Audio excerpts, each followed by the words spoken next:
Howdy y'all, Chip here. I wanted to spend this week's video discussing stress. I'm not meaning just in a stereotypical go drink more water or go touch grass kind of way, although that stuff is important, but more in a real kind of way with an anecdote. I'm talking about that kind of stress you don't really notice building until you just feel an unceasing, crushing weight on your shoulders. Because apparently, if you ignore it for long enough, your body's gonna get your attention. I honestly don't really know how to structure this discussion, so please just consider this one as more of a PSA and check in on yourself and your buddies. I am by no means an expert in this domain, and I'd recommend seeking professional help if you feel like it's just too much to handle on your own. I know I should probably take my own advice. So, anyway, on to the topic at hand. For the last 3 or 4 weeks, I have had the distinct pleasure of dealing with a shingles flare-up. Yes, that shingles. At my tender young age of 32. Now, I know what you're thinking. Chip, you crisp spring day of a man. How could you possibly have an old man disease? And to that I say, you don't know me, nor the structural integrity of my knees. I didn't even think shingles was something I needed to consider a potential issue at my age. I knew the whole, if you've had chickenpox, the virus lives in your body forever kind of thing, but I figured that was a future me problem, like Texas, or lower back pain, or taxes. But no, shingles before ever even having a prostate exam. Life's a bitch. It started off like just any other heat rash I've ever had. I go on long runs about twice a week, and sometimes I end up with a heat rash under an arm. I figured, okay, heat rash, chafing, nothing new here. But then it wouldn't go away, and it got worse. Every day it just spread a little bit more, hurt a bit more. Then what was a mild inconvenience kind of hurt transitioned into a sharp ice pick to the ribs. What the hell is happening to me kind of pain. At that point, it had been about a week of this, so I finally went to the doctor. And they took one look at it and go, yep, that's shingles. And, logically, I had a few follow-up questions, chief among them being, what? Because in my mind, shingles is something you get after you start cashing Social Security checks. The doctor, not recognizing the comedic genius in the room, says, it has nothing to do with my age, and stress is just one of the main triggers. Uh-oh, that does not bode well for me. Because here's the thing, I'm really bad at noticing when I'm stressed out. I don't notice when it starts. I don't notice when it's building up. I don't notice when it's affecting my mood, my sleep, or how I'm showing up for people. Most of the time, I don't notice it at all until somebody points it out. And it's usually my wife. I really don't know what I did before her aside from eating double cheeseburgers. And what getting shingles made me realize is this isn't new. This is a pattern. I've always just handled things the same way. Shove it down and keep moving. And I know I'm not the only one. I think this John Mulaney clip just proves my point. Irish people keep it so bottled up. The plan with Irish people is I'll keep all my emotions right here, and then one day I'll die. See, I didn't have what you'd call an ideal childhood. It wasn't the worst by any stretch of the imagination, but there was enough going on that I learned pretty early, you just kind of have to deal with stuff yourself. You don't burden other people with it. You don't sit around talking about your feelings. You figure it out. You move on. And so that's what I did. A rough childhood? Nobody needs to hear about it. They've got their own problems. Don't know what you're going to do with your life? You'll figure it out in real time, my man. Change majors and feel like you hit the reset button and wasted 3 years of your life? You made that choice, so you got to deal with it. Grad school kicking your ass to the point of hospitalization? Sounds like a skill issue. I got really good at that without really intending to. And it followed me into everything. And that's just kind of how it's been for decades. Just stacking things, pushing through, not really taking inventory of what's going on under the hood. Which is why it's honestly kind of funny that now, when life is objectively pretty good, is when it caught up to me. Because by all external measures, things are great. I've got a steady job, it pays the bills and affords a few luxuries from time to time. I married my dream girl who's way out of my league, and we've got 2 incredible kids together. This is the stuff I dreamed for. And yet, somewhere in there, something was still just brewing. Maybe it's the sleep deprivation from having the second kid compounding on my already existing insomnia.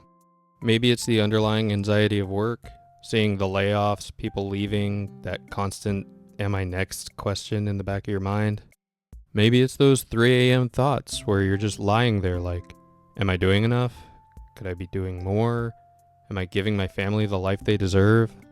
And maybe, on top of all that, it's just the fact that I don't actually talk about any of it. I just carry it with me like a silent companion. And apparently, if you just carry it for long enough, your body's gonna send you a message. And sometimes that message is your nervous system playing a funny little prank on you. So, I've kind of been thinking, what actually helps? Because this whole bottling it up shit's just not working for me. It doesn't make you less stressed, it doesn't make you stronger, it doesn't make the problem go away. It's just delaying it, and it's compounding. And that means it's going to be louder when it comes back. So, what does actually help? Oftentimes, I think the obvious solution is often the correct solution. I think confronting the issue itself is just going to be the best method. Maybe that means professional help in therapy. Maybe it means journaling and forcing yourself to sit down and let the thoughts in the back of your mind be brought to the forefront. And maybe it's just a need for connection. I know, at least for me, the last 5 or 6 years, especially since COVID happened, has been really hard for real, genuine connection. And I mean, like, let's be honest with ourselves here. What do you think is more likely to help settle your inner thoughts? A 24-pack of Shiner Bock, or a solid hangout session with the boys? ¿Por qué no los dos?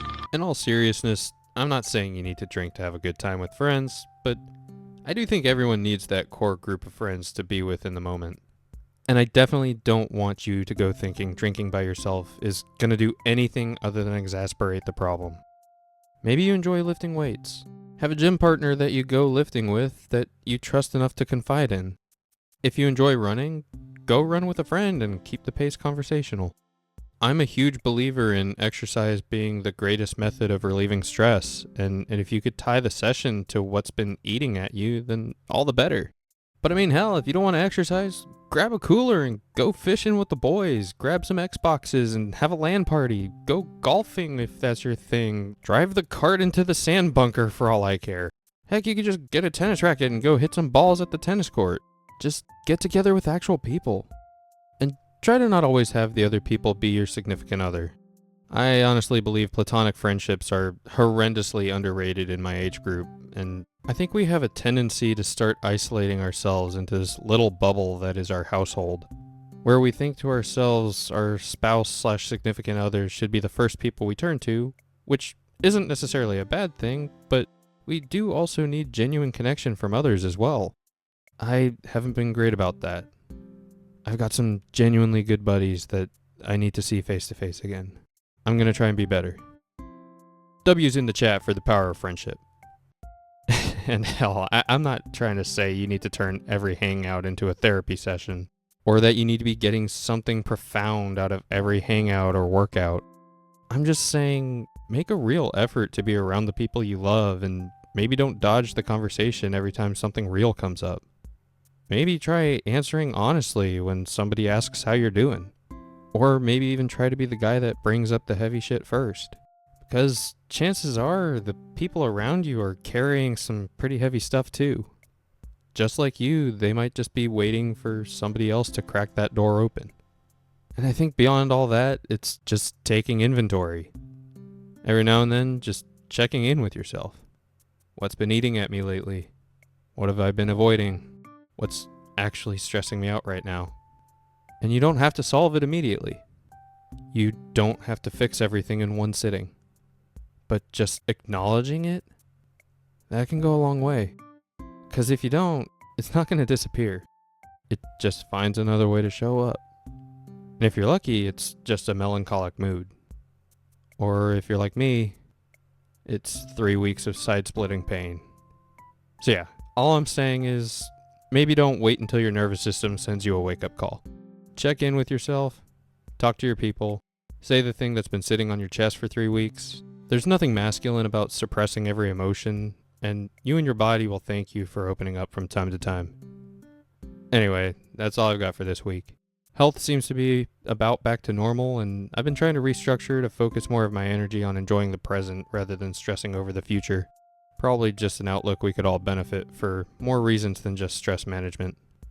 Hit the like button if you enjoyed the video, ignore all buttons if you didn't.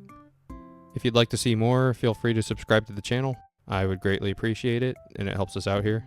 If you need to share something that's been going on, feel free to drop it down in the comments, and I'll be sure to talk with you. I always try to make my way down there.